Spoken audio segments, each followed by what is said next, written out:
something screwy.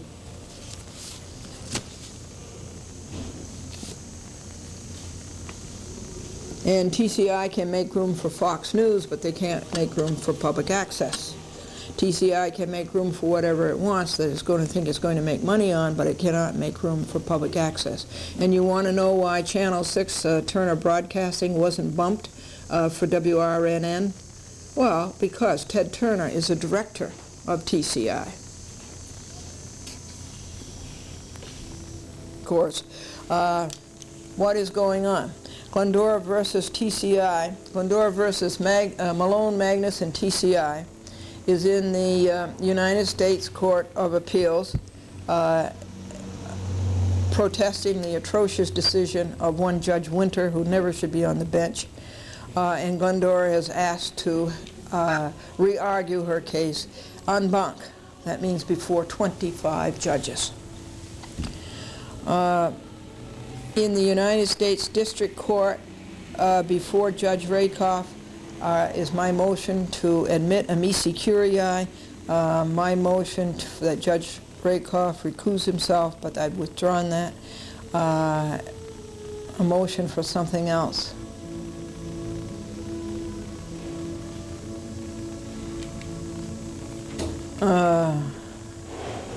I guess that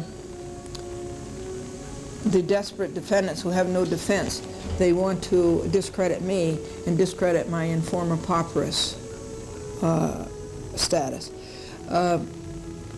Where else is it? Now, in the United States Supreme Court, I am opposing the refusal of the United States Court of Appeals to grant me a preliminary injunction. Also before Judge Rakoff is an attempt to dismiss my case. I just told you that my case can't be dismissed. And then we have the action in front of Barbara Jones that you just heard. Fox is on vacation. I hope he never comes back. I'm going to tell you some jokes now. Retirement party. The boss said, "We have created this special gold watch to serve as a reminder of your many years with the company. It needs a lot of winding up. It always is a little late, and every day at 4:45 it stops working." And Pete says that retirement won't change you that much. You'll find out that all those things that you never had time to do became all those things that you don't have the money to do.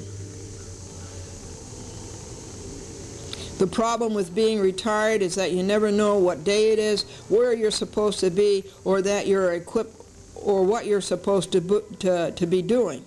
And Sid says, yes, that's like being in the United States courts. And about Arthur, they said, although he's leaving us, we'll all feel a little richer. That's because he won't be borrowing money from us the day after every payday. Folks, I have a few announcements for you.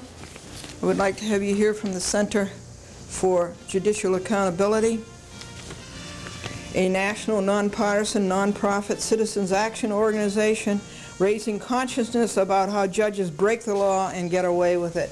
Way to go, CJA, way to go. Their address is Box 69, Gedney Station, White Plains, New York, 10605. Yes, count me in as a member. Oh, that light glares instead of enlightens. Yes, count me in as a member. Join the Center for Judicial Accountability.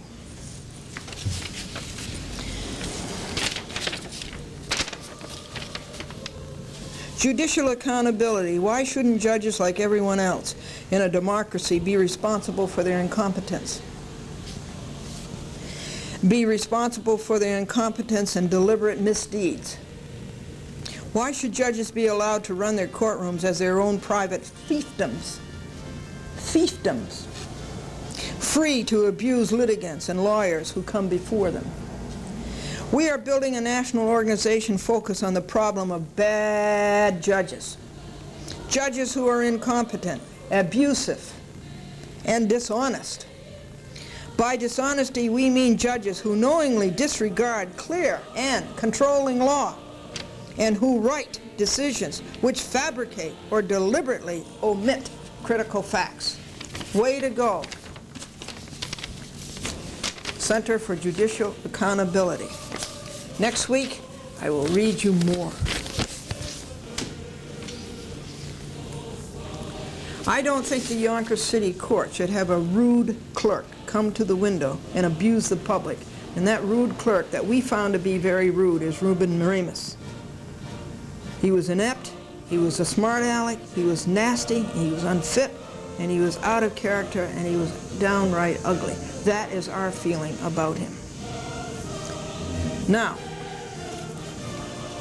and we love Clerk Richard at the Yonkers City Court. Now, Vincent Viviano, 47 Georgia Street, blank, blank, New York. It just did not come through on the telephone recorder. Your zip code is 11580. There's no way in the world we can send you a happy book. And Mike Demarasi, 17 Hernan Avenue, Locust Valley, New York, 11560. You said you are such a, and I think it was complimentary. I'd like to know what you said. And he says, I love you, so I love you too.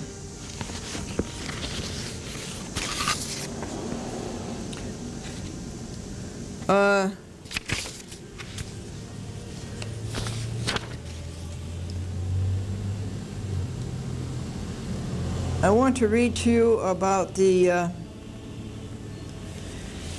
want you to oppose this terrible development they're proposing in our woods next door. The request to put a store or supermarket on the second floor. The ground floor is zoned for small retail shops, but stores above ground level are not allowed, even if they all add up to the same square footage. The developer wants a food market on the second floor, making the residential part of the building start on the third floor. The size and impact of the development. This development would include parking for the 879 cars in a residential neighborhood, approximately the site of the Chester Maple parking garage. Even if senior citizens do not have as many cars as younger ones, many seniors still drive regularly. The traffic impact on the neighborhood would be horrendous, since everyone knows that people do not always take the route that the developer says they will. They take shortcuts. These 879 cars will be on our neighborhood streets. We are concerned also about the impact on Mamaroneck Avenue traffic, which can only suffer and slow down as a result of such outsized development, and the traffic on Mamaroneck Avenue is already too slow.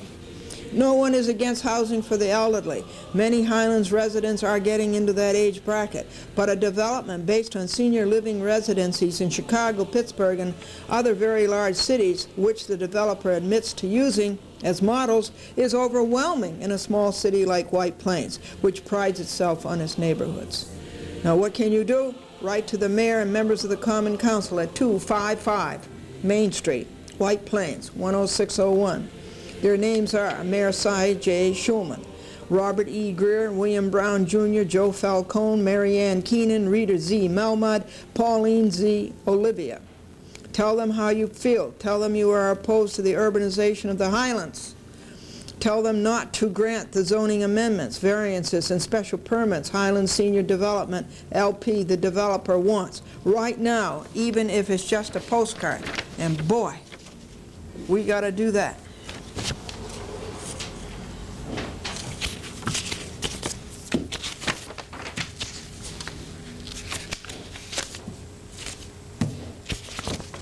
Okay.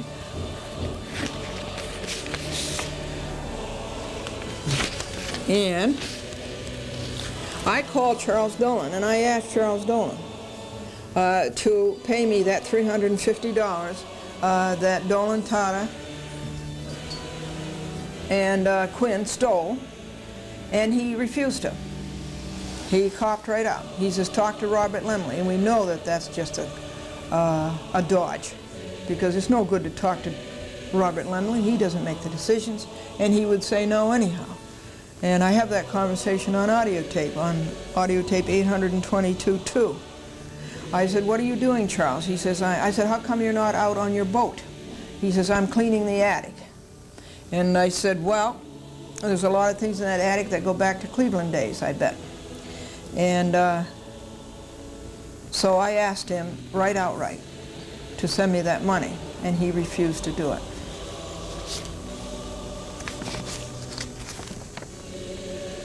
Here's a little bit of information about telecare and Father Tom Hartman.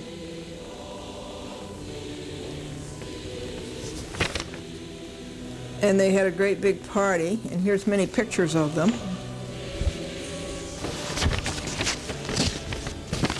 And I think he's very handsome, don't you? That's a drawing of him.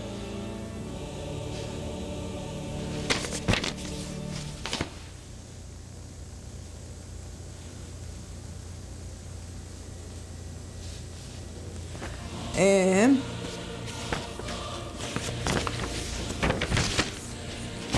what other announcements do we have? If you have announcements, you send them to me. This is a great story that has been brought to light, and this is an article from the New York Times, and this is about a Harvard Law School graduate and a supervisor of the town of Irvine, Orange County, California, and he decided to run for president because he wanted the Democratic Party to pay attention to the plight of our country's cities. And he rose to speak as a candidate in the Bronx when Clinton was there, and Brown, Jerry Brown, and he was arrested. He was handcuffed. He was put in a police car or wagon and detained for 2 hours. He was arrested for disorderly conduct, and it was all a lie. So he sued everybody who did that, and the Bronx District Attorney's Office filed a notice of appeal and then failed to complete the process within the time allowed, and then got the court's permission many months after the deadline to file a late brief. That's crooked, and you know what? That would be the, I would think that would be the Appellate Division, First Department. The appellate court then upheld the dismissal of all charges except for a single count of disorderly conduct in the 3rd degree against Mr. Agran. Now I got to tell you Mr. Agran's first name. Larry. Asked why the district attorney's office had pursued the case so hard and so long, even after the charges were dismissed. A judge had dismissed all charges. Stephen R. Reed, a spokesman for the office, responded last week with this statement. We went forward with the case against Larry Agran as vigorously as we prosecute any other case involving ordinary citizens accused of wrongdoing. We do not dismiss charges simply because the accused is a political figure. What's more, our system would be rendered ineffective if filing motion after motion was all that it took to get a district attorney to drop charges. Well, nobody could be worse than the district attorney's office, let me tell you. No one in the office would discuss the case in detail, Mr. Reed said, but he said it was not uncommon for the district attorney to appeal a judge's dismissal of charges. Now, Mr. Agran's lawyers are pursuing the federal suit that he and Mr. Goldstein filed last week against the city, several police and security officers, and Lehman College, which is part of the City University of New York. The lawsuit argues that the 2 men were wrongly arrested and maliciously prosecuted, and that Mr. Agran was thus denied his right to speak freely, conduct a campaign for public office, and to be part of the electoral process. A lawyer for the college and its president have agreed that they do not belong in the case because they were not personally involved in the arrest and because the college had the right to organize the event as it chose. This is a great lawsuit. Good for you, Mr. Agran. And boo on you, the people who arrested him. This is Golden Link. That was a kitty cat who was sleeping on it.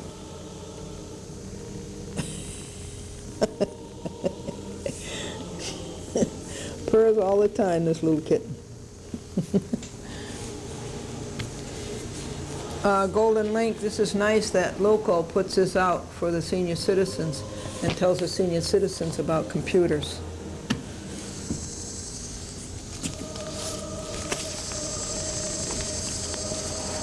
This is an announcement of the Seventh-day Adventist Church, the old Westbury Church. They have cooking classes on Sunday night from 6 to 9 for the Sunday after Labor Day and one Sunday after that. And that's at on the Jericho Turnpike in Old Westbury. So you might want to go to that. Tina DeFranco told me about it.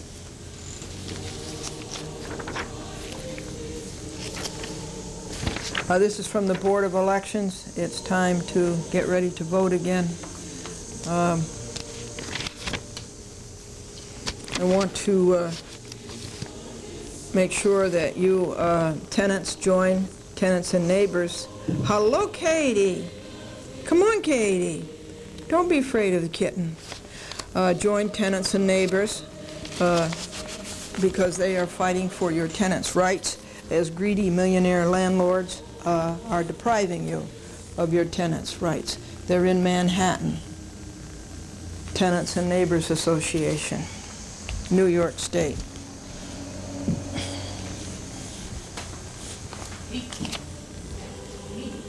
Legal reform is something you want to support. We are working to abolish self-regulation of lawyers and make all disciplinary hearings of lawyers public the way everybody else's are. Establish consumer protection against lawyers. Before hiring a lawyer, you want to know his history of his complaints against him and or past or pending disciplinary action. Well, it's not available. So we got to stop that. Grievances against lawyers to be reviewed by a non-bar member panel. Make client complaints against lawyers public knowledge. And require attorneys to provide clients with written contracts that include full disclosure of fees and how they are charged, an estimate of costs and the time required, and descriptions of other risks in regard to pursuing the case. Hold judges responsible for their behavior to litigants. It's about time. And make them personally accountable and subject to damages when they abuse the guidelines of the law. Americans for Legal Reform. Remember the Federal Judicial Center, which works hard and does brilliant work on how to improve the courts, and don't let Congress delete the Federal Judicial Center, because the judges are bad enough now. So we need the Federal Judicial Center. To date, one night I got done at 6:10 p.m. and I could go on retreat. Another night I got done at 6:53 p.m. And that hasn't happened for a very, very long time. Months, years. The Yonkers Parking Authority is outrageous. They have a machine there that rips you off, and then you call up and complain to get your money back, and the people are no good. They don't give you back your money. Franklin went to a meeting of the planning board in White Plains to protest this monstrosity that is proposed next door in the woods. And it's so nice and cool in the woods. I go out and sit there. We're talking to Boston, Cablevision of Boston, about putting on our public access programs there. They have a third party. The cable company doesn't administer public access. It's the way it should be. A third-party nonprofit organization does, the way we have with Manhattan Neighborhood Network. And as far as Queens Public Television goes, there's nothing so simple they can't make it difficult. They make public access so burdensome that they really rob you of your free speech. Folks, do you know the difference between a Xerox machine and the flu? A Xerox machine makes facsimiles, and the flu makes sick families. Peter was strolling along the beach, and he picked up a seashell. He put it to his ear, and a voice said, "Why aren't you working, you bum?" And it was his mother-in-law. And Gerald was bragging that he just came back from a half-year cruise, and his mother-in-law said yes. They sent him up the river for 6 months. We're going to close with a Bible passage, Romans 14, verse 12. So then, every one of us shall give account of himself to God.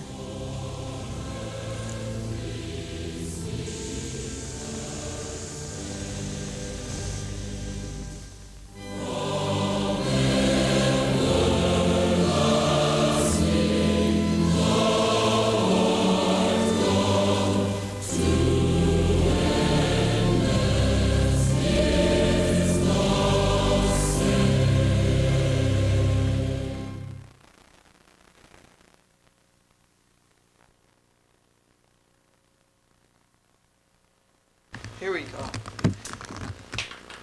We press the smart button. No calls. 22 messages. 8:31 p.m. Friday, August 30. Message 8:44 p.m. Friday, August 30. Yeah, fucking cunt. August 30. I just want to tell you, I saw you on TV on Cablevision with the black and white cat, and I'm delighted. He just cares so much for animals, love animals too, and I hope you find a nice home for being family. Thanks very much. Message. Message 7:10:06 p.m. Friday, August 30. I'd like to order a Glendora Happy Book. My name is Ryan Gallagher, and I live at 6 Owen Court. Plainview, New York, 11803. Message 8:10:07 p.m. Friday, August 30. Hi, I want a free Glendora Happy Book. My name is Joseph Zappi. I live at 11 Redwood Drive, Plainview, New York, 11803. Thanks. Message 9:10:08 p.m. Friday, August 30. Hello? Message 10:10:09 p.m. Friday, August 30. Hello, I'd like a Happy Book. My name is Mike Linwood.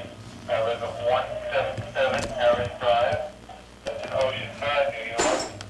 My zip code is 11572. And I'd appreciate it. Keep up the good work, and you fight them. Miss Glendora, you fight them. Bye.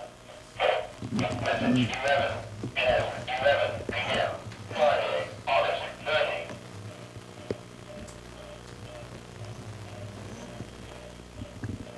Message 12:10:14 p.m.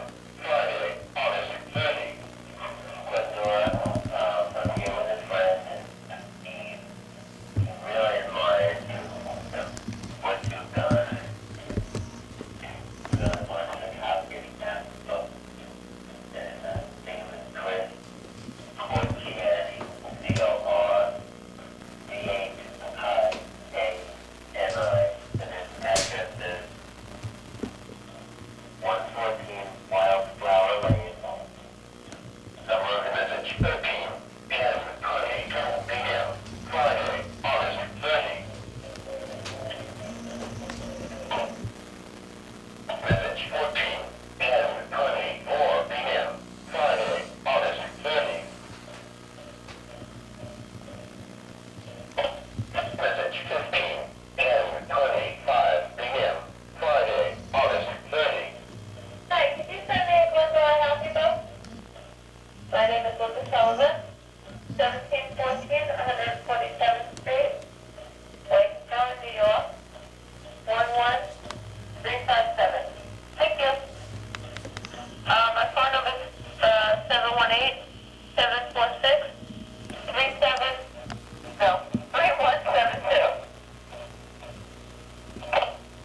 Message 16, 10:30 p.m.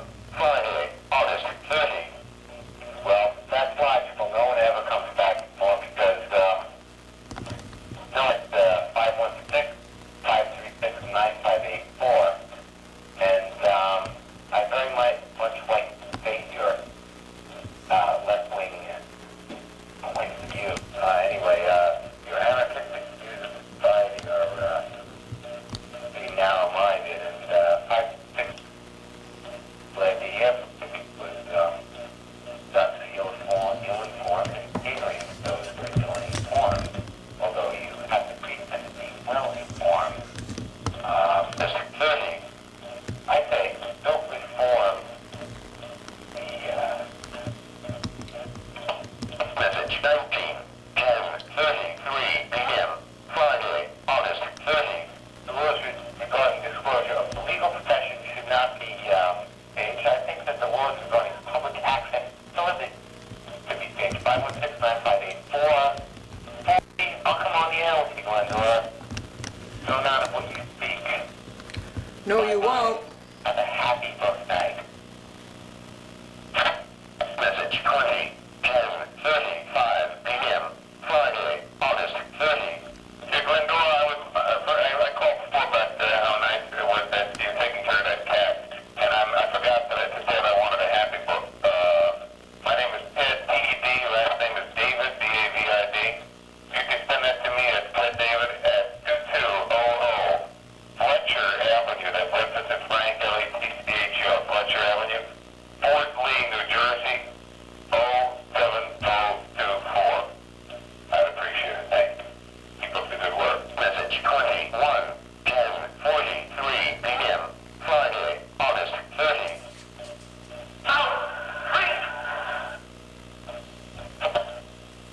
Man, woman, August 30.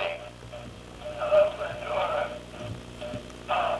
About time somebody went on you, and you were to succeed only by your bovine ugliness. Not to mention. Yes.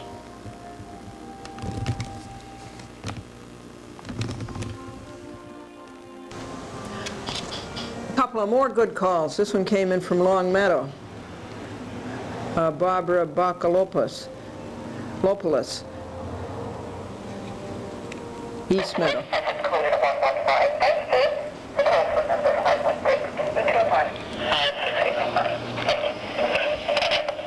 Message 7:06 p.m. Wednesday, September 4. Yes, Glendora, this is Barbara Bacalopoulos from Long Island. I am calling from my cable. We found that there was a pleasant surprise to see someone not a hypocrite telling it like it is. I plan to watch in the future. I'm interested in studying the happy book. My name is Barbara Bacalopoulos, B-A-C-A-L-O-P-O-U-L-O-S. And this is Wednesday, September 4. And she called back and gave her telephone number and her zip code. She says, it's nice to see somebody on television. Tell it like it is. Not a hypocrite. And I'll watch it in the future. Good for you, Barbara.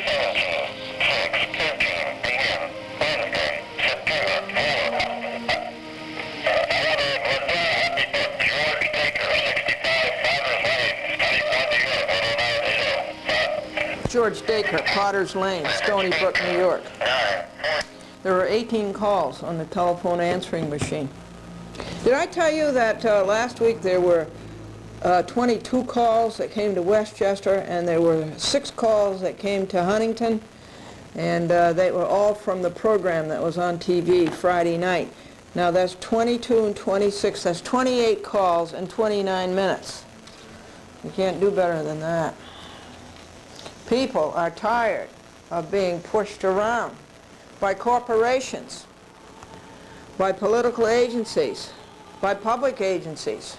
They're tired of being pushed around by cable companies. They're tired of being pushed around by the courts. People are just tired of it. And they're glad to have somebody on television who stands up for rights. And that's what we're doing here today. Let's see. We have Cablevision, Charles Dolan, John Tata, William Quinn et al. In 3 courts. One court is the New York Supreme Court, County of Westchester, Justice Donald N. Silverman. We are waiting for him to rule and confirm his ruling of July 1994, when he put A Chat with Glendora back on cable TV in the Cablevision of Long Island, the Woodbury system, covering all of Nassau County, Huntington, Babylon, and Islip. Huntington, Islip, and Babylon. And Cablevision is putting up the weak and anemic argument, which will hold no water at all, that Glendora cannot have a program on in that system because Glendora is not a member of the public within. Well, Glendora now has an address in Long Island and a telephone number. And Franklin and Glendora, as you know, joined the senior citizens in Huntington. And we went and had our first senior citizen luncheon yesterday at the Green, that beautiful Green, in that beautiful building in Huntington. So that was yesterday. We went to the Huntington Library also yesterday. I look at the computer there and I find out about the articles that are in Newsday, articles about Cablevision. And let's see, they don't have the NOLO books in the Huntington Library. Those are the do-it-yourself law books, pro se books, you know, how to write your own will and how to do this and this. And not hire a lawyer, which I am all for. We also out there support Americans for legal reform. I will tell you more about them. I edited at Cablevision in Hicksville, and I was allowed to do it all by myself. In fact, Pat Galino, who was my instructor and the cable public access coordinator, wasn't even on the premises. He just told the security guard to let me go in. And I went in and I hooked up my 8mm to the 3/4 inch Sony recorder, and the music, the hymns, to the Sony 3/4 inch recorder. I got the Chiron on and the monitor on with the help of Michael Zamuda. So thank you for coming by, Michael. I like Michael a lot. And I got the character generator to come up on the screen, and I edited my program. So I thank you for Cablevision for that. I thank Tom Garger, and I thank Pat Galina, and I thank Diane Bennett. I handed in my new program. I believe that's the one with Mr. Yavoli on it. And then also we went up to Cablevision Woodbury headquarters, which is all over the place at One Media Crossways and Crossways North and Crossways West and around and around and around. And we handed in the log for Mr. Polinsky, who is loafing until September the 13th. So the next log next week I will have to hand in to Charles Dolan. I talked to David Deitch in investor relations and finally got the date when the next, what the deadline is for a shareholder proposal. I am a shareholder of Cablevision Systems Corporation, and boy do I have proposals. And David said rather poignantly, Glendora, you're not going to make it a proposal, are you? And Glendora fielded that with saying, well, there's not a lot to complain about. Last year the food got there before the annual meeting was over. And then where else did we go? Oh yes, we went to the Nassau County Supreme Court, and then we went to the Board of Elections, and we are getting the information that we need from the Oyster Bay Republican Town Club as to who the contributors are. And we went to Mr. Picken, the Commissioner of Consumer Affairs, and Mr. Picken was not in. He's at a meeting. When will he be back? I don't know. Well, he's going to be back sometime today, isn't he? Oh, yes. But Mrs. Kemp said, and that's not Jack Kemp, she's not related, oh, maybe she is, but that's not that Jack Kemp. I know Jack Kemp quite well, you know, because he's from Buffalo, and Franklin was a reporter in the Buffalo News for 27 years. So I know Jack Kemp quite well, and so does Franklin. Anyhow, back to Mrs. Kemp at the Department of Consumer Affairs, Nassau County. Well, he's not going to be gone all day, is he? Well, no.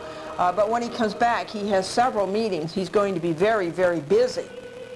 So Mr. Picken, the more he puts us off, the worse he looks. You know that I am trying to get the information from Mr. Picken. I was giving reports, truthful reports about him, not protecting the consumers of Nassau County. I was getting those reports on TV, and I believe, and upon my information, that Mr. Picken pressured Cablevision to take my program off of TV because he didn't want those reports on there. And several people agree with me about that the Department of Consumer Affairs is not protecting the consumers of Nassau County. I met Desiree, who saw the program and liked it very much. People do like the program because I mention a lot of names, and I go up and down Nassau County, and I talk to a lot of people, and I report to you what's happened. And I met Ellen Nelson, and I met, Edith Nelson, and I met Ellen, and I told a lot of jokes. And then I went to the county clerk's office, and I looked up that lawsuit of Julie Kessler versus News 12, and I read a lot in that lawsuit. And she sued them for sexual harassment, and a person named Larry Heinrichs was discharged, apparently on that ground, and she sued them for not giving her overtime, New York State Department of Labor overtime. And I really think she had the goods on Patrick Dolan. It's Julie Kessler versus Patrick Dolan and News 12, and I think she had the goods on them. She must have. They would never have settled. I saw references there where Patrick Dolan was being called upon to do a deposition, and it isn't clear in the file whether Dolan did a deposition or not, and it isn't clear the role of Norm Fine at that time, and who was deposed, if anybody was deposed. But I don't imagine Patrick Dolan liked being deposed any more than Joseph Asnara liked being deposed, or Charles Former liked being deposed in Glendora versus Cablevision Systems Corporation. So whether before that or after that, they decided they'd better settle. But it's darn sure, folks, that Patrick Dolan would never have settled if Kessler didn't have the goods on him, I think. Going to read more of that lawsuit, and I'm going to report it to you. And what I don't like about it in the settlement is that all the cover-up. Apparently, Kessler settled. Apparently, she got money. But the stipulation is so devious, both on the part of Cablevision and on the part of their lawyer. Our lawyers are Englander in Mineola, Old Country Road, and the other lawyer for Kessler is down in Manhattan, and the name on that isn't too clear because the signature is so bad. But I will get it eventually, and I'll come and report it to you, because this is something that should go before the public, and Cablevision and their lawyers are trying to cover up. And I'm going to find out everything I can about that. So I think that she must have got money. Did she get her job back? I will find out about that. And then they tried to, the evil Cablevision and their evil lawyer tried to have sanctions imposed against Julie Kessler for bringing in NBC, a New York City corporation. But I know that Kessler is right. I know that there is a huge tie between Robert Wright, the CEO of NBC, and his second in command, who is a person I know very well and like very well, and he lives right here in Rye, Tom Rogers. I know there's a tie between NBC and Cablevision, and Kessler testified that when Patrick Dolan would come back from meetings in Manhattan with NBC, Patrick Dolan would pass on to his News 12 staff the things that NBC wanted done. And there's a tie there too, that Norman Fine used to be the director of news for News 4, and he lands up at News 12. There's a great strong tie there, and I think Kessler was right, and I think that Cablevision was devious and crooked to try to get sanctions against her for calling NBC as a related party in that suit, and trying to fine Kessler. And I think that the judge, who is Feuerstein, I think she ruled incorrectly on that. I know for a fact there is a strong tie between NBC and News 12. Okay, what else did we do? We were in Long Island 13 hours, two of us, that's 26 hours. Where else did we go? We went down to Berger Brothers and bought 8 Sony 8mm tapes because I have to use up my credit there, and I had the worst time waiting for them to try to find the credit, the store credit. And I'm sorry to say that my receipt got in with the Cablevision file that went to Judge Silverman, and that I showed up without that receipt. I apologize for that, but I still don't think I should have to wait half an hour for them to find it in the computer. As it was, I had $65 credit. These tapes came to $38, and that leaves me with $26 credit. And it's all because Berger Brothers sold me the wrong light, wrong video light. I told them that my camera will not take a 150-watt light. It needs 600 watts light. That's hot, but you need it because this is a 1988 camcorder. It's not a chip, I don't think. Is it? Is it a tube? Anyhow, it needs 600 watts light. So they sold me the wrong light, and then they wouldn't give me back my cash because I had it in a day late. I'm really not that impressed with Berger Brothers down in Amityville. And then we went to Staples, and Staples is a madhouse. This was at Jericho Turnpike in New York Avenue.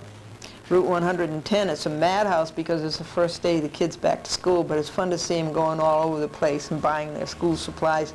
Those used to be happy days. And we used their electric punch to get the papers ready for Judge Jones tomorrow. We're going to have a conference before Judge Jones tomorrow on another greedy cable operator that would be TCI, and they're the worst one there is. The biggest, the most monopolistic, the most crooked, the most unpatriotic, the biggest traitors to America as far as free speech and public access go. I think that covered the trip. There was a lot of mail at 1395 Huntington Avenue. We have new red awnings. Go up and see it. It's nice. And a lot of telephoning. I did a lot of telephoning, about 20 calls.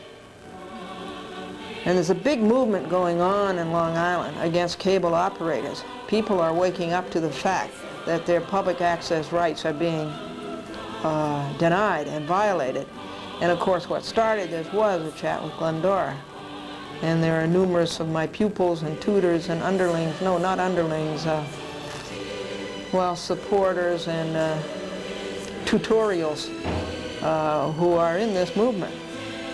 And they are going to put their foot down as far as their right to have public access. That's what public access TV means, folks. It means the public has access to TV. And it's a law of Congress, and it's a statute of the United States.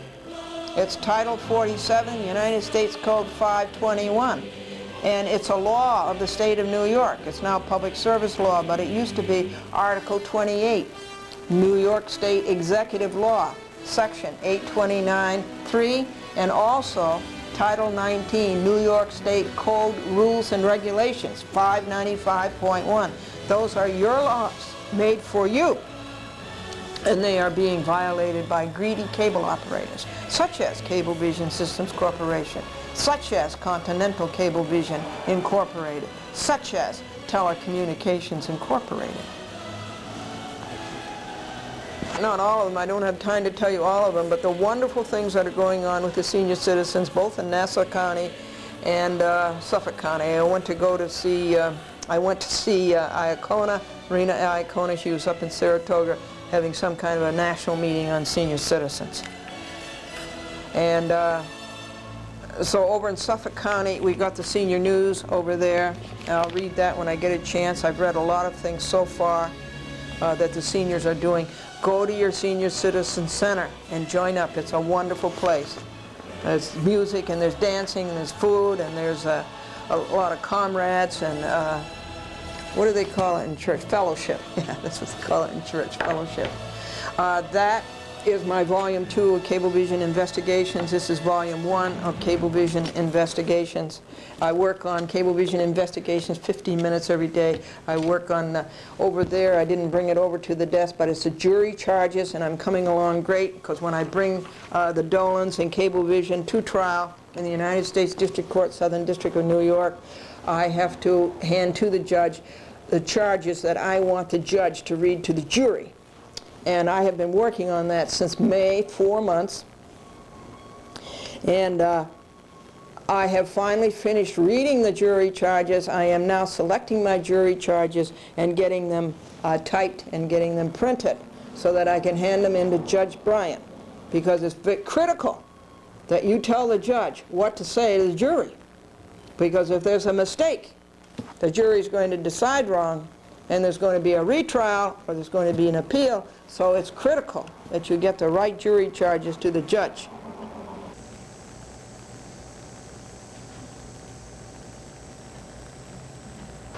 We are reporting to you upon the law-breaking of Cablevision Systems Corporation, Charles Dolan, John Tata, William Quinn, and others whose names you see upon the screen. And first we want to tell you some jokes. Folks, it's not only their law-breaking, it's they're lying about it and they're covering it up. And they've done this now for 2 years, 8 months. That's ridiculous. That's grotesque. It was the cutest thing. This little boy and his dog used to go off to school together every morning. And every afternoon, they would come home together, the boy and the dog. And this went on all the time from 1st grade to 8th grade. And it was really a cute thing to see. And then finally came the separation. The dog graduated. Charlie took a course in speed reading, and Marilyn asked his wife, did that help him any? And his wife says, well, yes, it did. Now he moves his lips faster. And Henry says that if he ever needs a heart transplant, he wants the heart of his boss. It's never been used. These stats on what Cablevision law-breaking, lying, and covering up for 2 years and 8 months has cost us follow: $6,746.75 in printing, in posting, and in rip-off court stenographer fees. 3,211 3/4 hours of our lives. And you take each one of those hours and you multiply it by $250, which is what crooked lawyers, as a monopoly, as antitrust against the Sherman Antitrust Act right here before you in the United States of America, and against the Clayton Act, get together and charge the public $250 an hour. So you take our 3,211 3/4 hours, you multiply that by $250 per hour, we have done $802,937.50 work in legal papers. They have 44 volumes of bad record, 13,046 pages.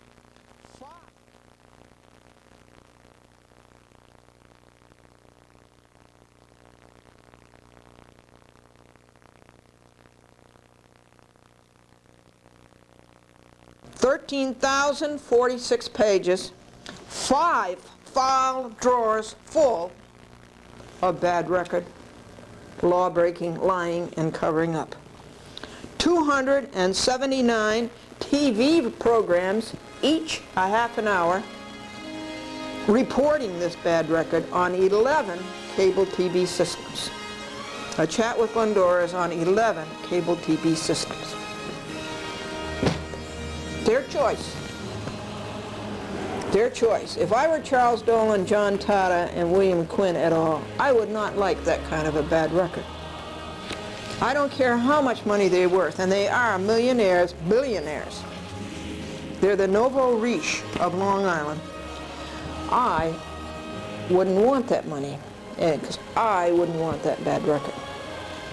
Would you? Yeah, you'd want the money. No, you wouldn't. You want your soul, and you want your health. Glendora has Cablevision in 3 courts. I told you about the Supreme Court of the State of New York, County of Westchester, Honorable Donald N. Silverman. We're waiting for a decision from him. I told you about the United States District Court, where we were going to have Dolan and Tata and Quinn all come up for a trial on March the 4th, and that trial was stayed by Judge Bryant, which was an erroneous decision. And so I appealed Judge Bryant's decision on that, and so that's in the, I actually have them in 4 courts. The New York Supreme Court, the United States District Court, and the United States Court of Appeals.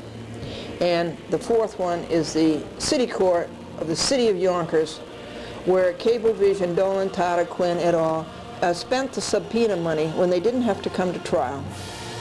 They didn't have to travel, and they didn't have to appear in trial. And they got $70 each one of them for that, $350. They didn't have to appear at trial, yet they went and spent the money anyhow.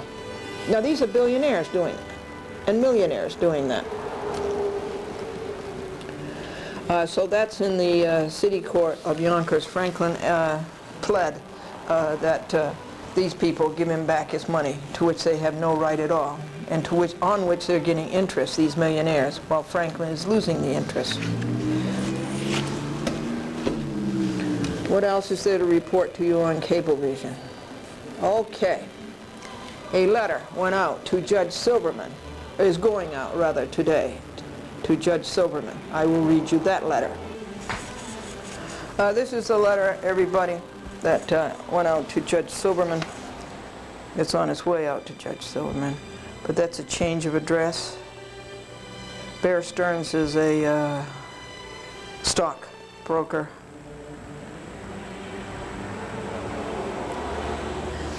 And the letter to Judge Silverman says, the name of this case is Glendora versus Cofault, Cablevision, Dolan, Tata, Quinn, etc.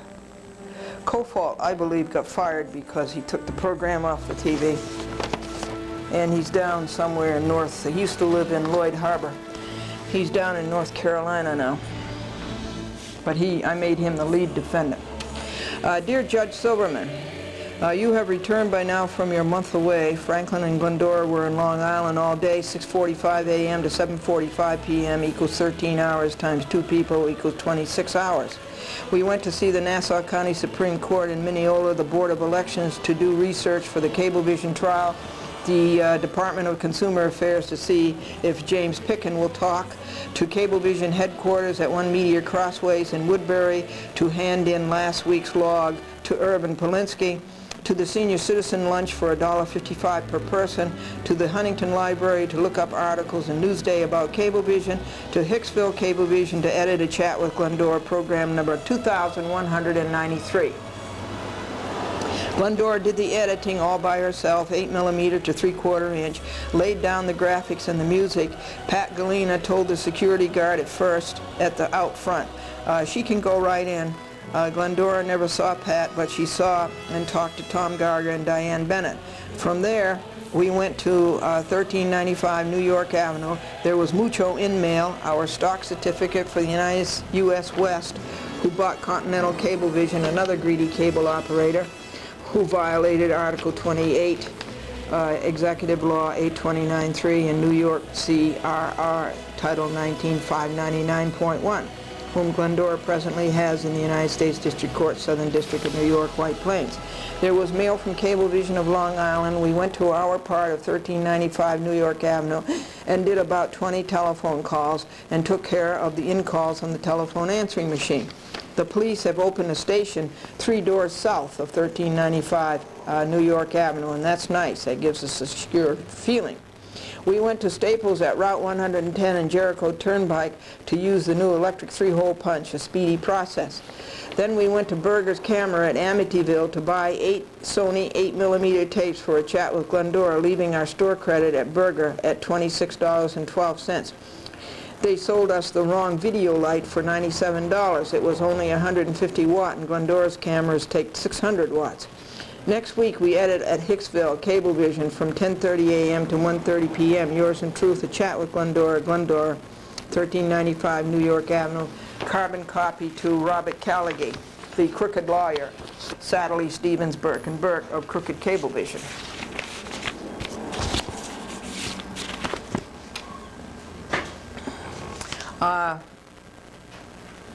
Here is a letter that did go to the Advisory Committee on Civil Rules of the Judicial Conference of the United States, Committee on Rules of Practice and Procedure, to Peter G. McCabe, Thurgood Marshall Building, 1 Columbus Circle Northeast, Room 4, 170, Washington, D.C., 20544. And it starts off by saying, "There's a bad rule you people have to change, and change fast. No audio tape recorders in a United States courthouse. A citizen has a right to walk into a United States courthouse with her audio tape recorder and record her courtroom proceedings. There's every good reason she should, and you don't have a good reason she should not. A pro se litigant has a right to invoke her own, to make her own record of what happened in her case in the courtroom. It is a record she does not get ripped off for at $3.35 a page, and if you don't watch those crooked court stenographers in Manhattan, even $6 a page. And for a page with wide margins and wide borders and long indentations. Plainly the page is half empty, so there will be more pages and more money to pay these greedy court stenographers.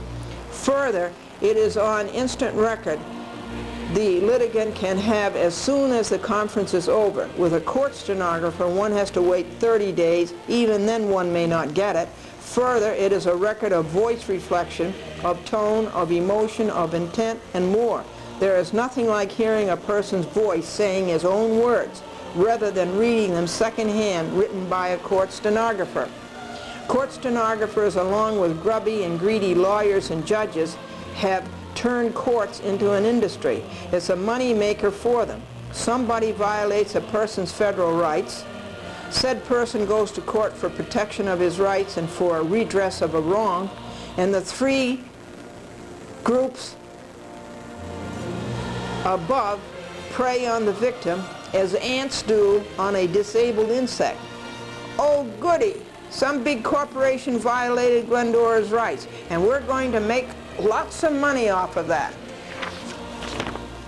The Judicial Conference and the Committee on Rules have no right to perpetuate this evil. You are traitors to your country, violating an individual's rights this way. Further, the wrenching of a person's audio tape recorder out of her possession is overprotection of bad judges. The performance of a judge on a bench in its entirety must be an open record.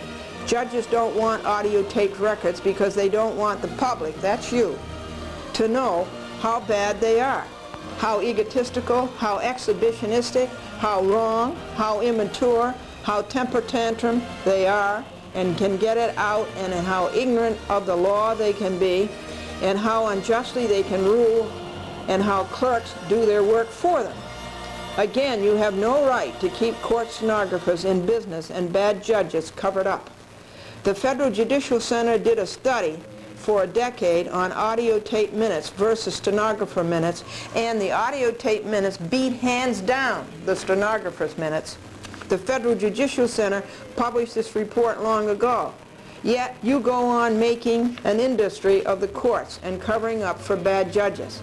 Just how is a court, a judge, or this committee, or the Judicial Conference of the United States prejudiced by having any litigant audio tape his proceedings? How are you prejudiced? How does it hurt you? What harm does it do to you? Why did you make the rule in the first place? What was your motive? Aren't courts a public process? By the Sixth Amendment to the Constitution of the United States, isn't everybody by right entitled to a public trial? It isn't public if the public can't know about it on tape, audio, or video. Glendora's audio tape recorder fits in her blouse pocket, and there it stays. That's it. It's in here, you don't see it, and you don't hear it. Nothing could be more unobtrusive. I wish they'd make audio tape recorders even smaller, folks. And the laws of the state of New York are, as long as one person knows it is being taped, it is legal. Lawyers, the crookedest of all Homo sapiens, are allowed to take their recorders into court. They don't even have to go through security. That is discrimination against the rest of us. The Pinkertons cost the United States taxpayers too much money. There are too many of them. They hold your property when they have no right to do so. And it takes too much to go through security. And it takes too long. It's a hang-up.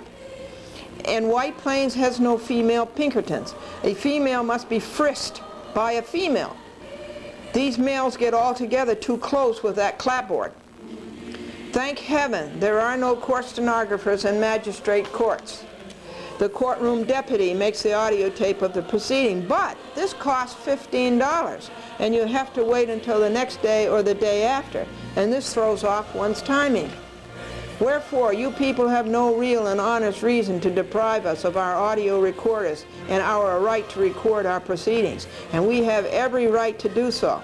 This bad rule, overprotective of bad judges and greedy court stenographers, must be dropped and immediately. Dated White Plains, New York, September 5th, 1996. Yours in truth, Glendora, 4 hours, $10, a chat with Glendora. Now that has to go before that committee, and they will be forever. And then they recommend it or don't recommend it to somebody else, and that takes forever. And supposing they say, okay, yes, we agree with Glendora, a person cannot be prevented from audio taping his proceeding in court. Her proceeding in court. Yes, we agree with Glendora. Then it has to go be published. It has to be published in all these journals. So other people can exercise their comments. And then if the committee decides, yes, this is a good change, we're going to change that rule, it has to go before the United States Supreme Court. And think how long they will be doing it. I'm telling you, they make it so burdensome for you to stand up for your rights, they violate your rights. Okay. A copy of this is going to every judge in the United States District Court, Southern District of New York, White Plains. That would be Parker and Smith, Rakoff and Fox, and Bryant,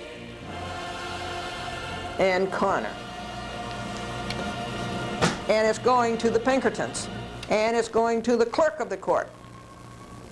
People do not have a right to keep you from audio taping your proceedings. I have good reports about Brian Endress. I hear that he's very polite, he's very considerate, and he returns his calls. And I have here an application to Brian Endress to have a chat with Glendora appear on public access on Cablevision of Long Island, Hauppauge system. A chat with Glendora, as you know, has been on 150 programs on Cablevision of Long Island, the Woodbury system. That's Nassau, Huntington, Islip, and Babylon. This Hauppauge system goes from that line all the way out to around about Riverhead. And I'm making an application to Mr. Laurie, whom I also hear is very nice, to have it go on the Riverhead system.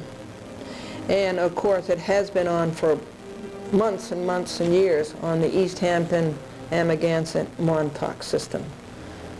We are having a problem with TCI Brookhaven. They don't seem to understand public access, and they don't seem to understand free speech. So we're going to go out there and we're going to shake them down and try to get a chat with Glendora on there, because the people out there, the public, has a right to know. I would like to go out there and do a special on the senior citizens in Brookhaven.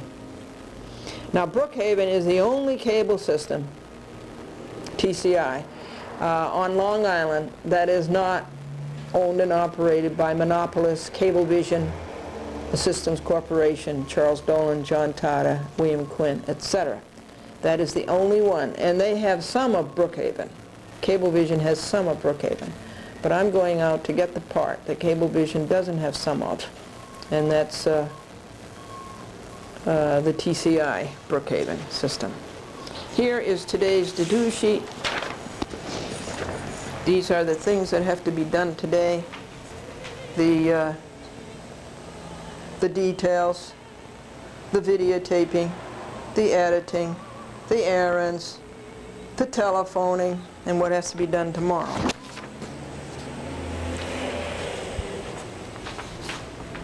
I guess kind of think that I've given you all of the Cablevision news. The next greedy cable operator, who is a traitor to his country, is Hofstadter, Nair, DeLorme, Schleier, Ritter, Hawthorne, Continental Cablevision Incorporated, Greg Sanders, Melissa Cooper, Diane Rainey, and New York Cable Systems of New York Incorporated. All traitors to the country, all violators of free speech, all violators of the Constitution. I have been fighting them for a year. There's nothing to report on them. The status report is that I have them in the United States Court of Appeals, where I appealed the rotten and biased and immature decision of Judge Barrington D. Parker not to grant a preliminary injunction. Judge Parker himself is in violation of the law. And where do you go when a judge breaks the law? So that appeal, we're waiting for an oral argument. That's one court. The other court I have them in is the United States District Court, Southern District of New York. Then they made a motion for summary judgment, which is ridiculous because there's a dispute of at least 100 facts. You can't have a summary judgment unless there's no dispute of facts. And so that's before United States Magistrate Judge Lisa Margaret Smith. And that was submitted way back in July 4th. Happy Independence Day. Violation of free speech. Violation of the Constitution. Violation of the statutes of Congress. Why these courts have to be on the side of the lawbreaker and have to be on the side of big business and have to be on the side of media. Why can't we have good judges? Okay, there's nothing to report on that. That's where it stands. The next traitor to their country is Telecommunications Incorporated, John Malone, Bob Magnus, and all of those lawbreakers and traitors. I will be reporting to you on that shortly. I'm going to tell you some jokes and there might be some announcements. And her husband's mind seems to wander, and her mother says, don't worry, dear, it's too weak to go very far. And Pete says there's nothing he wouldn't do for his brother, and he says there's nothing my brother wouldn't do for me. And their mother says, and so they go through life doing nothing for each other.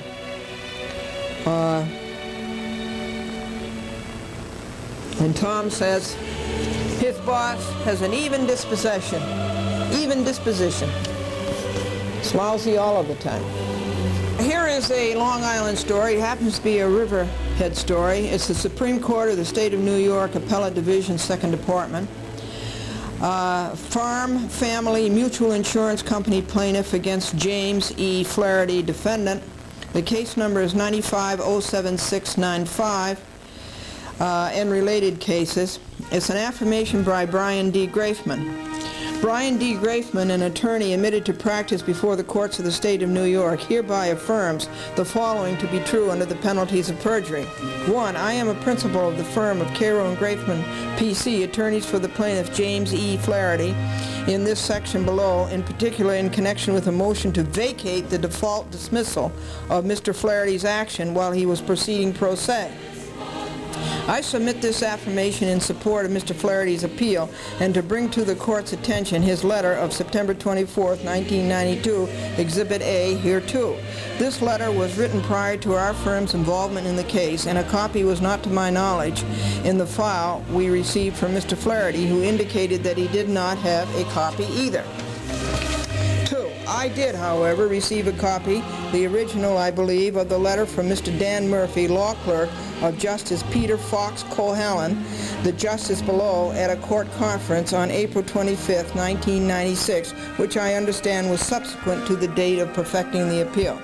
In connection with our challenge to the propriety of the dismissal of Mr. Flaherty's action, Mr. Murphy had mentioned the content of this letter to me on a number of occasions. In particular, he related with obvious disdain and umbrage the proposition Mr. Flaherty set forth in the letter that federal actions take precedence over state actions. As a petitioner in the courts, I have come in contact and have come to sympathize with a number of litigants proceeding without attorneys due to financial constraints, considering the unfortunate high cost of legal services, Mr. Flaherty among them.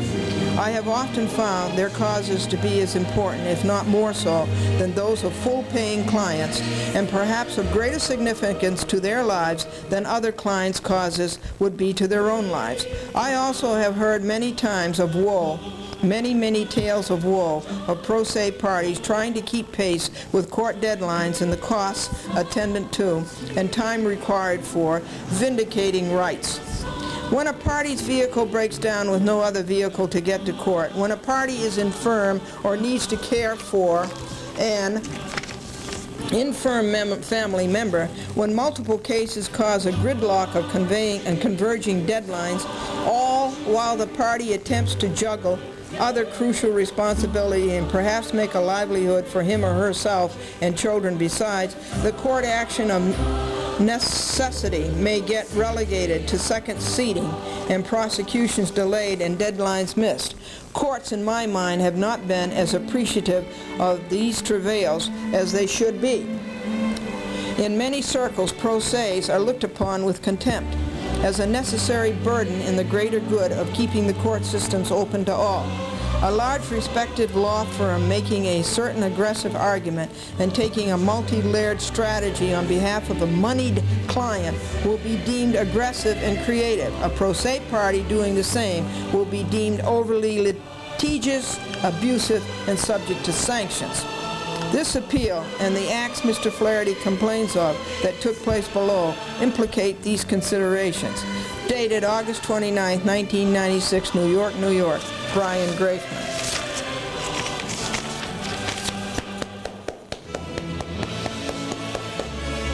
Hooray for you, Brian Grafman, an attorney standing up for a poor pro se. God bless you. Everybody, I want you to be aware of this, Americans for a Better America. And I would like to read you just a couple of paragraphs that justice should be fair, equal, and not be a function of prejudice. Don't you think that's reasonable? In the United States of America, bias or financial benefit to those in the judicial system? The legal system handles criminal actions for show, while matters for dough are handled in a manner that harass the public. The legal system, quote unquote, is preying upon the public's problems, and these problems are being created because of its dysfunctionalism. Civil suits now take several years with no consideration given to litigants' lost income, non-productivity, and lost time out of life. Only lawyers' and judges' time is as important. Who is serving whom? Make a grievance against a judge. And there are rules for that. And the rules are 24 pages long. They make it so oppressive and so burdensome for you to make a grievance against a judge, they're nearly denying your right to do so. But I'm going to do it, and I will read their rules, and I'll read their regulations, but I will make my grievance against a judge to the United States Court of Appeals, Second Circuit, about a United States magistrate judge in the United States District Court, Southern District of New York. The hearings against lawyers who have been charged with being dishonest and any other bad thing you can think of must be open to the public from day one. Lawyers have been covered up, the hearings and what is being said about them, and the same thing for judges. In these rules that I'm reading, it's all cover-up. Nobody, you, the public, isn't going to know what complaint has been made against a judge. But you take a complaint against you, it's known immediately. Nobody covers you up. Nobody protects you. So the hearings against lawyers must be open, and hearings against judges must be open.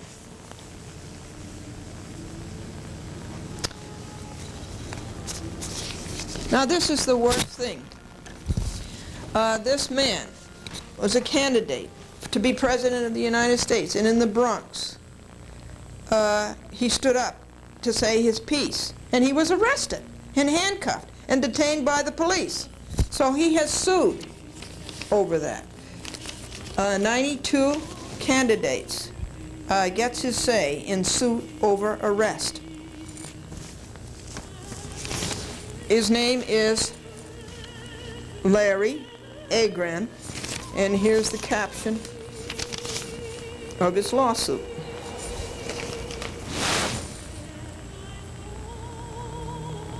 Now this is a great story, and a judge dropped all charges against him, but the Bronx district attorney continued to maliciously prosecute this man. And all he was a citizen, and there was a Clinton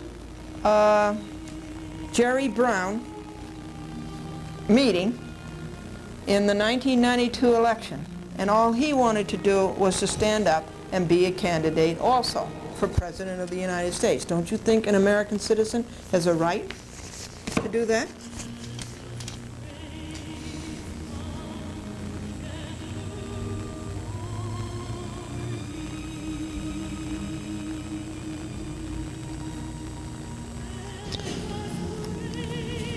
I am reporting to you on the law-breaking, lying, and covering up of John Malone, Bob Magnus, Telecommunications Incorporated, and all of those other people whose names you see upon the screen. And this is the law-breaking that took place from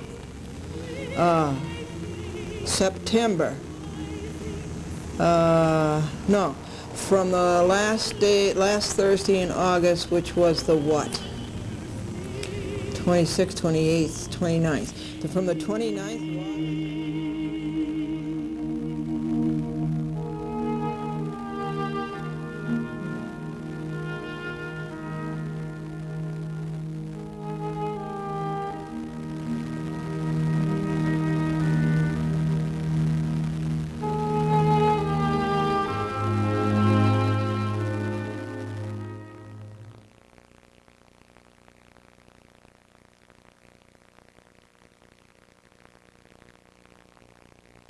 and all of those other people whose names you see upon the screen. And this is the law-breaking that took place from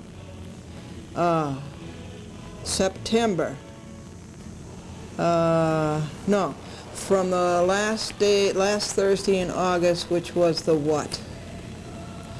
26th, 28th, 29th. So from the 29th of August to today, the 4th of September.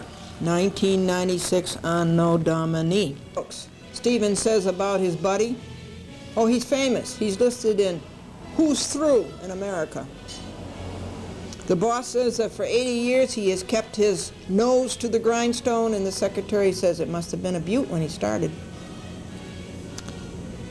Has your husband become more decisive lately after he's taken the course in affirmative action? And his wife says, yes, he does the wrong things more quickly now. Arthur is not an only child, but his mother said that he would have been if he'd been born first. This is the hat, the cap that Channel 2 gave me back when I was buying their airtime. Oh, I bought thousands and thousands and thousands of dollars of their airtime. That was back when I had time to pursue my business, Glendora TV ads, but we can't do that anymore because all of our time is taken by such lawbreakers, liars, and covers-up, as you see here on the screen. What has happened on Cablevision this week? Well, we are preparing for the conference before Judge Barbara S. Jones, United States District Court, Southern District of New York, in her courtroom, 618, in the old 40 Foley Square building, the old United States Courthouse, not the new 500 Pearl Street United States Courthouse. And she has a very charming and old-fashioned courtroom. She is blonde. She is in her 30s or early 40s. And we got good news from Andrew Mohan, her courtroom deputy this morning, that Glendora can audio tape tomorrow the conference. I can bring my recorder. And I told Andrew Mohan we must recommend Barbara Jones for a raise. There is an enlightened judge. I am first of all going to read you the statistics on what these people have cost us. And this is in the logs, and here it is. 1,431 and a half hours of our lives these liars and lawbreakers have taken. And the lawyers get $250 an hour.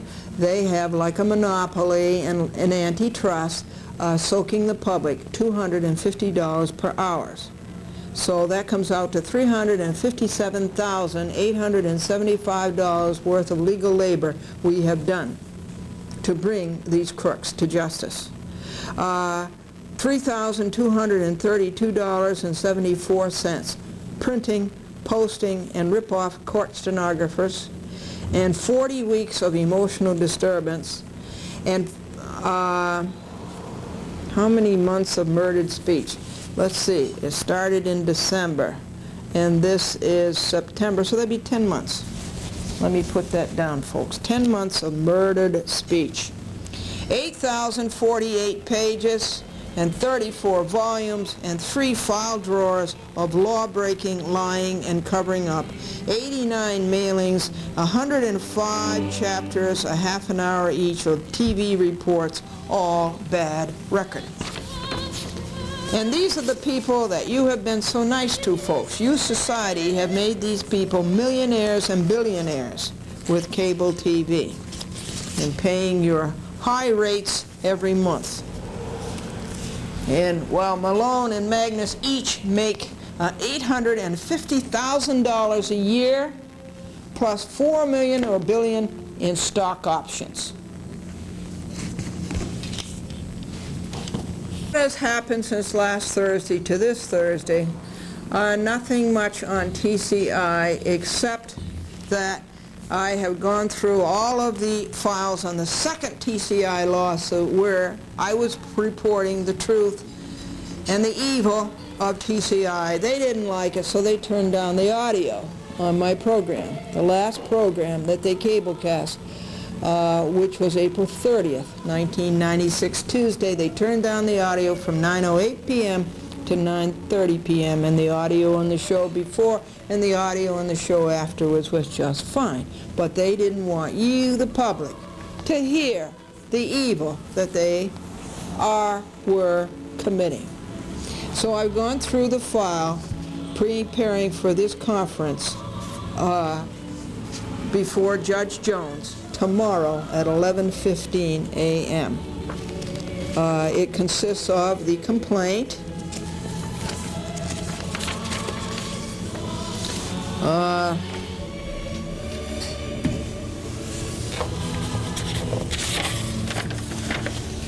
the judge's motion rules for pro se litigants. It consists of Judge Jones' rules. And next come the acknowledgement of the service of the summons and complaint. And then comes, there are about 19 defendants, so there's one for each one. The service has been closed on this by the United States Marshals. They were all served by the United States Marshals. And the service has been completed. And here is Glendora's notice of motion by plaintiff for default judgment, and you know about that. That's been read to you on TV. And plaintiff's first set of interrogatories and requests for production of documents, which these crooks and liars and cover-ups have ignored. And plaintiff's request for interrogatories pursuant to Local Rule 46E. These are all things that I assume are going to be discussed tomorrow. Notice of motion to compel and to sanction these plaintiffs, these defendants rather. Defendants violated Local Rule 2. Affidavit in support of the motion for sanctions. Always when you have a complaint, make sure that the first thing you say that you're demanding a jury trial. Say it first. Now let's see what this paper is. Discovery dispute, inspection. They want to cover up. They won't let me go to 609 Center Avenue in Mamaroneck and see the files because they're lying and they're covering up. And these are the U.S. Marshals yellow forms. You notice that mine were, I got them pink from Baker and Botts, their lawyer, but these are their yellow forms from the U.S. Marshals saying that they have been served and how they have been served. And defendants, that's back again on Rule 2. Rule 2, Plaintiff Glendora requests Judge Jones strike the illegal papers mailed by Cohen Docs. They are not the counsel of record, and all of these papers have been read to you. That one was 30 pages long. This is about John Malone and the great big antitrust merger of Time Warner and Ted Turner. See all these monopolists tying up the country, ignoring the courts. Notice a pretrial conference in a pro se action. That one was canceled, and so the one tomorrow takes the place of this. This is the docket, and you notice that nowhere does Ben Wiles or Cohen Docs appear as the lawyer. Baker and Botts is the lawyer. These are the papers that must be struck from the record. They are scandalous, and I have made a motion to do that. These are the articles that were in the New York Law Journal by my amici curiae, Professor Perry, New York Law University, New York Law School, New York University Law School, and Brian Grafman. And this is very awkward. I need a stand to show this to you. I have to hold it with one hand. It keeps slipping. Application by Plaintiff Glendora that Wiles letters number 2 and 3 be struck from the record. And I don't know what this is. And so my next job, I have to sit down and I have to study all these papers, and I must know better than the judge and better than the defendants and better than their crooked lawyers everything that's in these papers. Plaintiff Glendora takes exception to Judge Jones' memo endorsed order of August 20th, 1996, Tuesday, and I read that to you.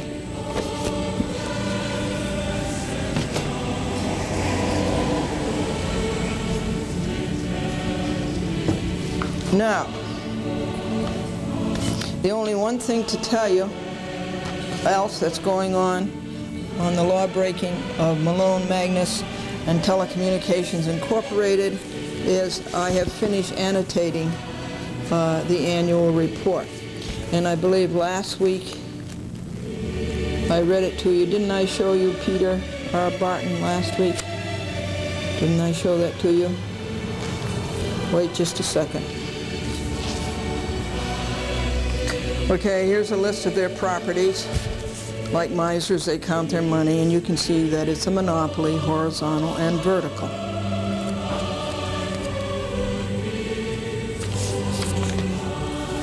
This is a defendant, Fred Vieira, who takes care of TCI International. And taking what global? Murdering public access and free speech? Forward-looking statements is a euphemism for lies and distractions. Don't scrutinize the present. This is the caveat page, the controversial page, forward-looking statements, Malone Magnus call it. The page that the press wonders about. Malone tried to exclude the press from the annual meeting August 15th, but he failed. And so forward-looking statement is this a euphemism for lies. And this is page 20, the caveat page, continued. It was printed black ink on gray paper and hard to read, but it all comes down to monopoly. Billionaires' pastime is playing with blocks, and that is pueril, and I'll show that to you. This is in the annual report. Can you imagine this? That's the millionaire's pastime, playing with blocks. Assets. Their assets are about I think it's about 7 billion, isn't it? But there's no public speech, and free speech has been murdered. This is a defendant, Peter Barton. Glendora annotates the 1995 annual report of TCI. Liberty. The Liberty Media Group, they call themselves. Liberty from censorship. And here's Malone. The Turner Time Warner deal. See, they have a finger in that pie. More monopoly. All these things, monopoly. All properties that you know very well. Do a documentary on Malone, Magnus, and TCI et al.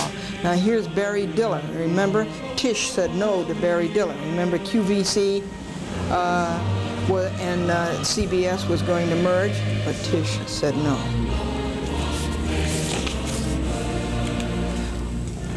Now, here's the connection with Turner Broadcasting. Here are their assets, 7 billion, 6.8 billion. Investment in Turner Broadcasting System, 945 million. Why Channel 6 Turner Broadcasting System is not a must-carry. It was not dumped for must-carry. See, Channel 6 Turner Broadcasting is not a must-carry, but did they use Channel 6 for must-carry? Oh no, they kept Turner. Why? Because Turner is a director of TCI.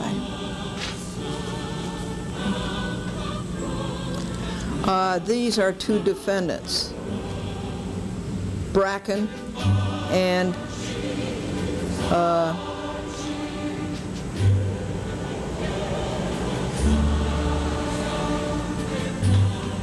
they don't make it very clear. Shotters. These are the money men. They count the beans for Malone and Magnus. Cable and communication services, that's where your money goes, into that pot. But they say they've complied with the Cable Acts of 1993, but they haven't complied as far as public access is concerned. And you want to look through this here. I sued them for 500 million. They don't seem to have it. I sued them for 350 million, and they don't seem to have that. It all goes into the pockets of Malone and Magnus and their friends. They didn't rob any of the revenue channels for mouse carry, just public access channel, which cost them money. This is Glendora's annotations on the annual report of TCI. Power and higher power direct broadcast satellites. The 1996 Telecom Act eliminated the statutory and regulatory restrictions that prevented telephone companies from competing with cable operators. Hooray! If anybody needs competition, it's cable TV operators. But there's nothing here about public access. Corporate expenses. Here's the rub. We're up to page 37 of Glendora's annotations. This is really so hard to handle, and then you have to stand under a 600-watt light. It means that they go around and around in circles. Their so-called Liberty Media Group has a revolving line of credit. If you don't like the way it comes out the first time, you change the accounting rules. See, recent accounting pronouncements.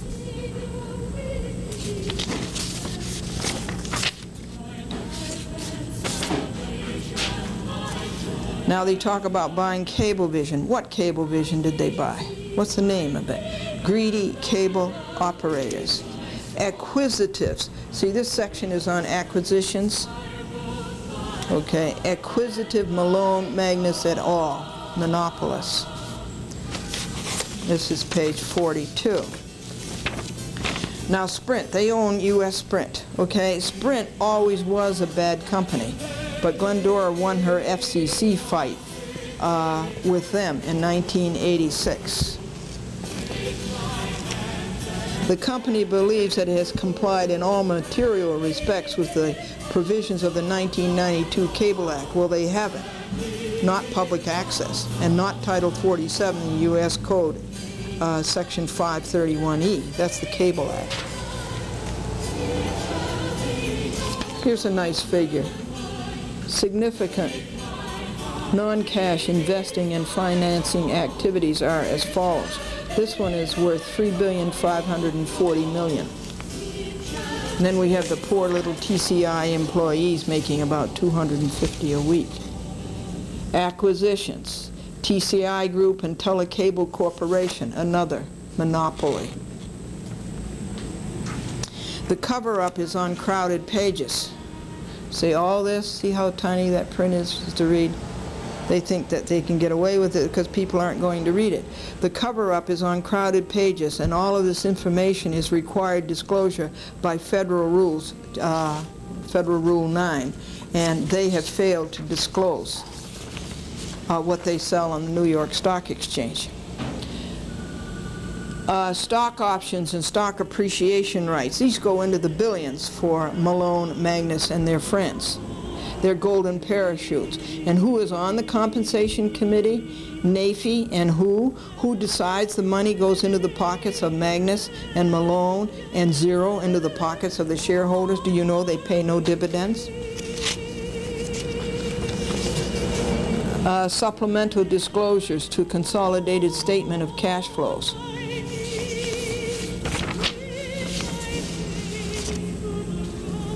Regulations, Home Shopping Network, Mile High Cable Partners, Daniels and Associates, Monopoly, Vertical and Harassment, Paramount Pictures, Pro Forma, another betrayal of America in their income taxes. Not only do they betray America with freedom of speech, but with income taxes. Now, here are the stockholders. Does any judges own these? What part is this of a $7 billion? And here's the announcement that came in the bill. Nobody else robbed us of system-wide public access. TCI brings you another first. Yes, they are the only people to rob us of public access. They are the only people to murder public access.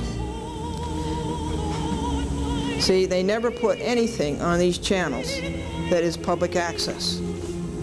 Malone is probably going to buy Fox News and that is why he is carrying it. And these are the stats going out to Malone.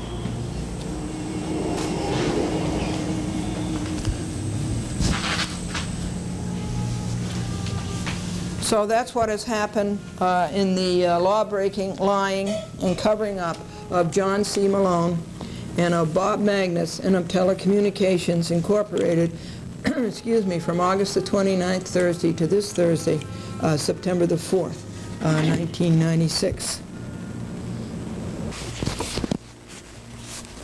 I ask you folks to support the Federal Judicial Center. Congress, of course, might like to try to get rid of it, save the money.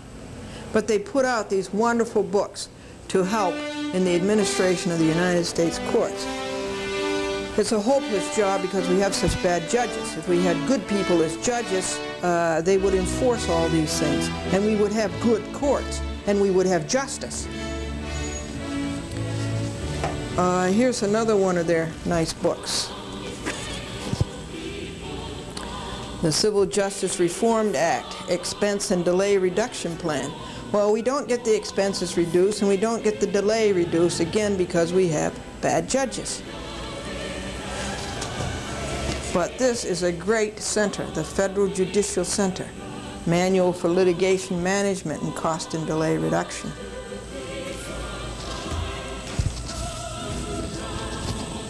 That was an announcement. Now we have more announcements. I urge you people 60 and older to go to the senior citizens centers. They are wonderful. A good time to be had by all. And when you ask for the Glendora Happy Book, please state your telephone number so that we can confirm the address. Too many Happy Books come back because the address is not clear over the telephone answering machine. The Reader's Digest had an article on the 10 worst judges in the United States. And as I say, people are getting fed up with bad judges. Lena Sassauer from the Center of Judicial Accountability had 3 or 4 paragraphs in that article. We have to stop this monstrosity from appearing between Mamaroneck Avenue and Greenridge Manor. This is cliff dwelling. See, this is... Can you imagine such a thing, 12-story high? In the Highlands, it's not zoned. They want to change the zoning. Don't you dare let them. Keep in touch with the planning board. Keep in touch with the mayor of White Plains, Cy Schulman, and keep in touch with the council. And tell them that you don't want such a monstrosity in the Highlands. 800 cars, 400 units.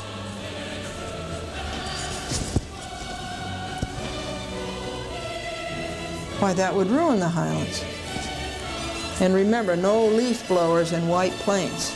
No leaf blowers. This is the White Plains newspaper that's put out by the Common Council. And let me tell you that this oatmeal patties is delicious. I'm going to read you the recipe for that again. You have 2 cups of oatmeal. Take a bowl and you put 2 cups of oatmeal in it, uncooked.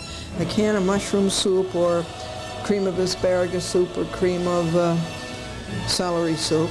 A small onion, chopped. You can use egg replacer. You don't have to use egg, that holds it together. A half a teaspoon of sage and a teaspoon of like Lowry salt.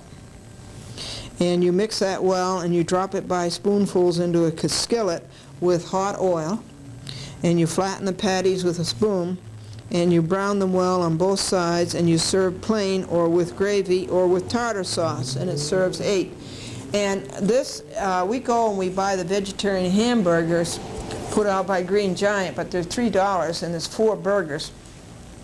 So we shaped our last one just like theirs, made the patty that big and made it that thick. And that's going to be our vegetarian hamburger, because that can't cost more than like, 40 cents for 8 of them. That means you'd get for $3.20 you'd get 8 of them instead of just 4 of them. So that's a great recipe. Good vegetarian recipe. I urge you tenants to join Tenants and Neighbors of the New York State Coalition of Tenants and Neighbors. They're in Manhattan. And you know that the chief administrative judge of the courts in the New York area is Mr. Lippman, and he lives in Rye.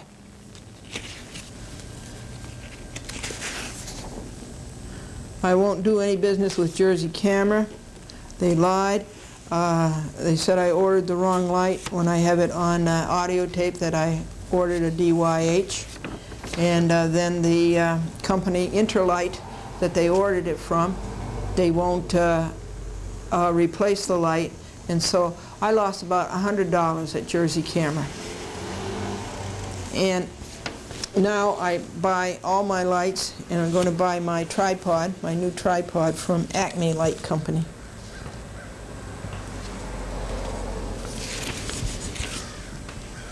The AIC Homecoming, American International College in Springfield, Massachusetts.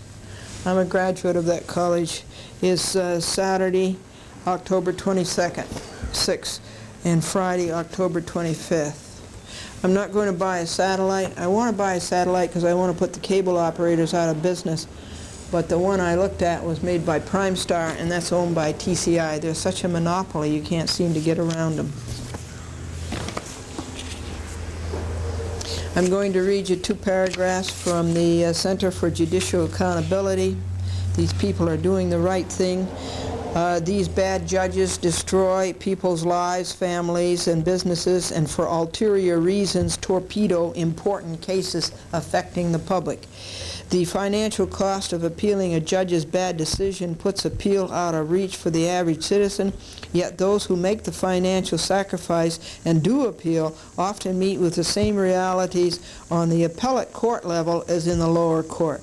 Even where appellate courts reverse a lower court's blatantly erroneous decision, there is no personal cost to the judge for his judicial malpractice, but only to the litigants who have been wronged and to the system.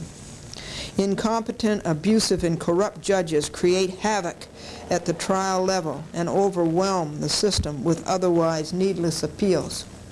This puts the courts in crisis, and it's extremely costly to taxpayers. Center for Judicial Accountability. We are up to our 2,195th or 6th Chat with Glendora program. Volunteer and learn about law and learn about judges and learn about justice at the Center for Judicial Accountability. Staples is doing a good job satisfying all of our copying needs and office supply needs, and Office Max lost all of our business through their own choice and through their through their bad practices. So we are Staples fans now, and that's going to lead us to 3 jokes and a Bible passage, and that's all of the reporting on lawbreakers. They're lying and they're covering up from August 29th, 1996, Thursday, to August the 5th, to September the 5th, right now, today.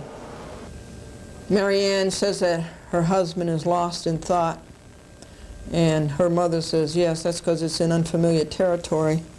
And the company wrote to the man that your account has been overdue for 10 months. We've already carried you longer than your mother did.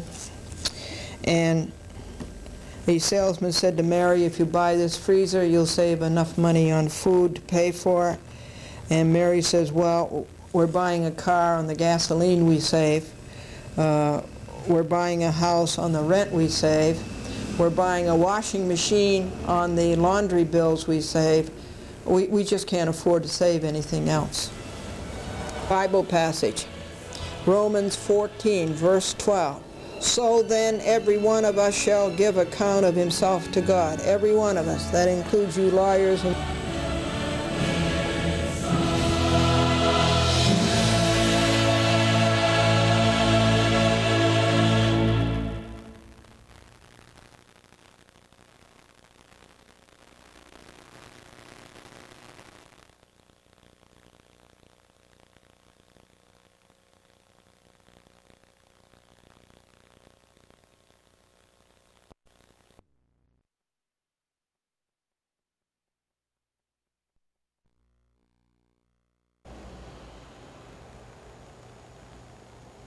Judge Bryan's decision was vacated and remanded.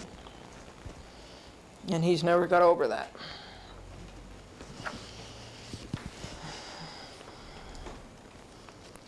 And Wiles is not the attorney on Glendora versus Telecommunications. The court does not need Wiles' advice. He is not the lawyer on the case. Wiles should not be writing this court. He is an interloper. Even if the intent were to schedule a conference, it could be stated in one sentence, we want a conference if we were the attorney of record. Ben Wiles has to go into a song and dance about dismiss and disguise his real intent to poison the court before Glendora even gets to the court. This is improper. Wiles must be sanctioned pursuant to Rule 11, Federal Rules of Civil Procedure.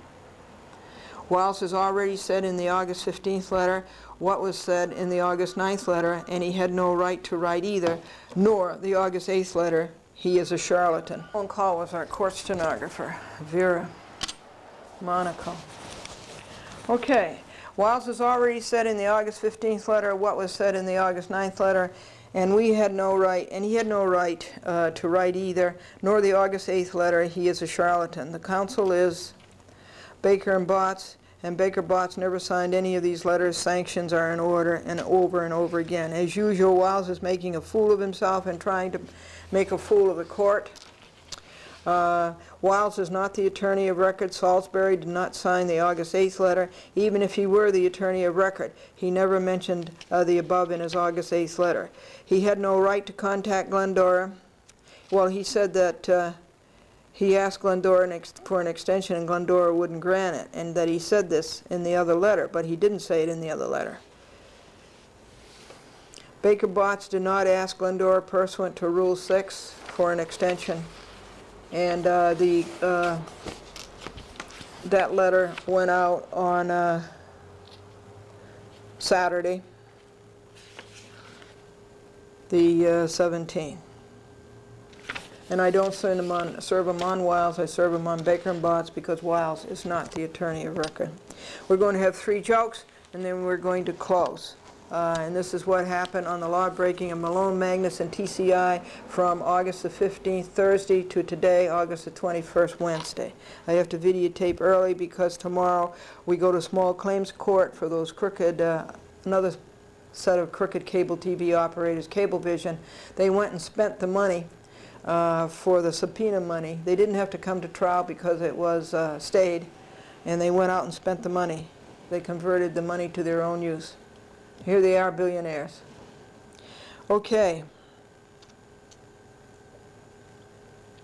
Our company just bought a new conference table. This is a joke now, because I don't have a company. It's 9 feet wide and 30 feet long, and it sleeps 20.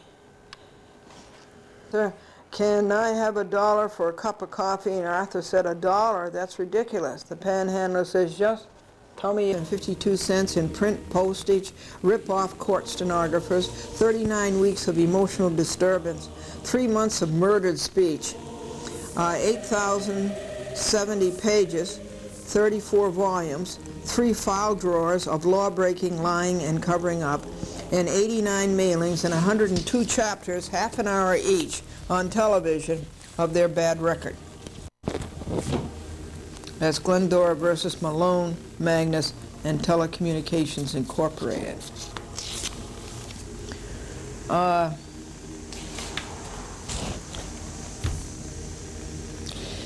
Ben Wiles left a message on my telephone recorder saying that in my objections to the report and recommendation of Mark D. Fox, United States Magistrate Judge, that he did not have pages 433 nor 434.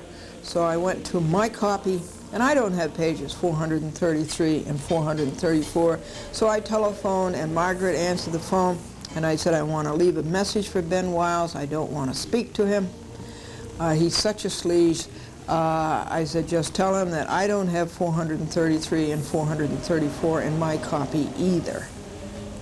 Another message I left was with, it's terrible, you call Judge Rakoff's chamber, and Betty has left a message on there that they will be in Manhattan until August the 16th, and they won't be back here until the week of August 19th, and this is the week of August 26th that you're listening to the message. So I left a message that I wanted Daniel Schmel to call Glendora Friday when he finishes with Rakoff, Judge Rakoff, as a one-year clerk, law clerk, because Glendora wants his forwarding address.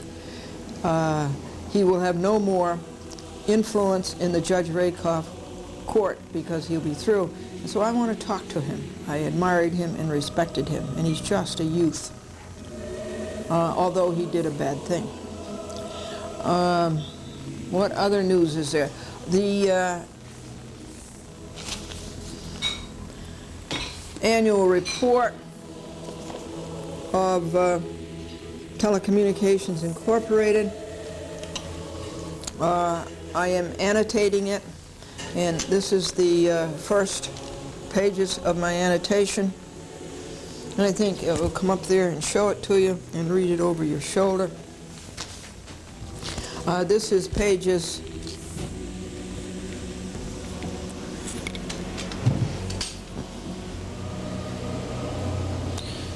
Boy, you can bet the next microphone I get is going to be wireless. This is pages 7449 to 7623 of Glendora's True Draw File of the law-breaking, lying, and covering up of Malone, Magnus, and TCI.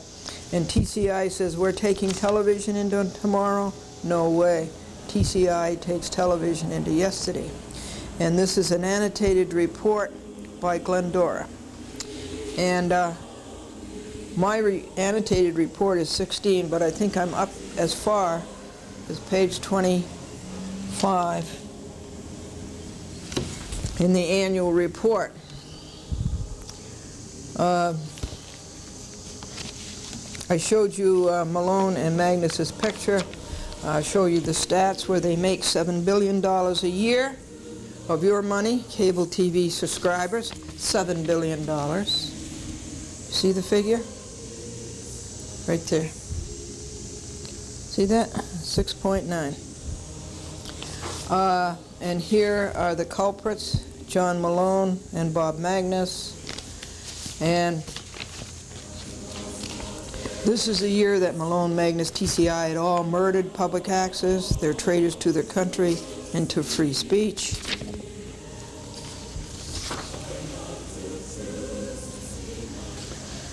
They call that Brendan Clouston produced strong growth. No, it was dismal setbacks, says Glendora. And the report says our external growth rate resulted from acquisitions such as that of Telecable Corporation. Pay TV increased to 13.8 million. Why not? You take off the public access channel system-wide. You take off all the public access programs, and on it you put commercials for pay TV. Why wouldn't the revenue increase? And they call it the core, our core cable business. Well, it's core, but it has no heart, and this core is rotten. They talk about broadcast satellite, and Glendora says 160 of us have not been seen in 18 municipalities nor heard since April 30th, 1996.